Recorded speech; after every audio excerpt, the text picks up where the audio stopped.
the activities and efforts of some of our so-called friends in the White House, for example, have been having a greater and greater impact in neutralizing conservative activity within the House of Representatives. The men you've just been hearing from are men who stand up day after day in the House of Representatives and say no to collectivism and extremism and radicalism of every sort and form. But it takes an enormous amount of courage to do that. And very few congressmen, quite frankly, have that sort of courage. The effect of neutralism from the White House has become a serious problem. I wonder, Reed, if you'd comment on that briefly. Well, one of the problems nowadays, I believe in the Congress, and I believe both Congressman Schmitz and Rousseau would probably verify this, is that the devotion of some of our men back there in the House of Representatives runs more to party than it does to principle. And that means if a man of your party in the White House advocates something that heretofore you opposed when the opposition was in control of the White House, you might go along with it. Now let me give you a typical case. In 1967, there were 3 votes taken on debt limitation. In the total vote of those 3 votes, there was, in 2 cases, no Republicans voted for an increase in the limitation of debt. In 1 vote, 2 Republicans voted for it.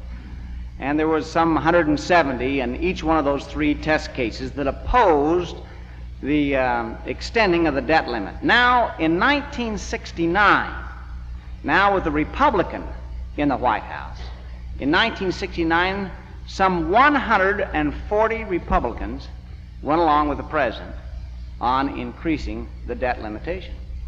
Now, Senator Javits, I think, gave the tip-off, the interesting tip-off, in a speech he gave just this past April, telling about what the president had done in trip to Red China, etc. And he said, only an anti-communist, now these are his words, of course, quote, quote, but only an anti-communist of impeccable credentials, such as President Nixon, could have been able to have gotten away with the things he's gotten away with. Those weren't his exact words, gotten away. He used other words, of course.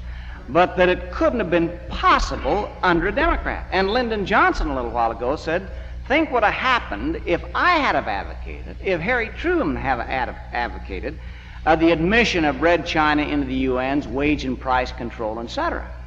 Now, the tragedy is, of course, and I think it was the liberal Senator Hugh Scott that gave the tip-off when he said, when he was asked about his re-election chances a little while ago in Pennsylvania with Nixon in the White House, he said, well, of course, Nixon's programs, they asked him, was Nixon too conservative for him and his chances of re-election, etc. And he went on to comment that Nixon's programs were bold, progressive, innovative. And then he said, speaking of the liberals, he said, we get the action and the conservatives get the rhetoric. Now, isn't that interesting?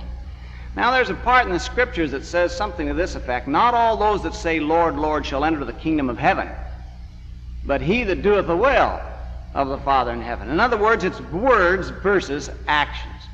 Now, it's interesting what happens. Even Herblock, and he's not particularly on our side, Herblock, the cartoonist for the Washington Post, had an interesting one the other day.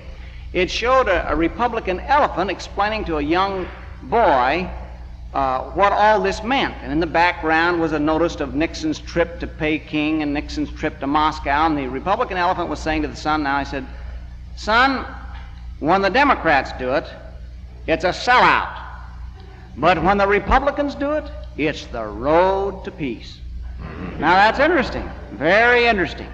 And so as this battle begins to thicken, we've got to have men whose devotion runs to principles. After all, our founding fathers came to this country. One of the reasons they came was because they didn't believe in the doctrine that the king could do no wrong.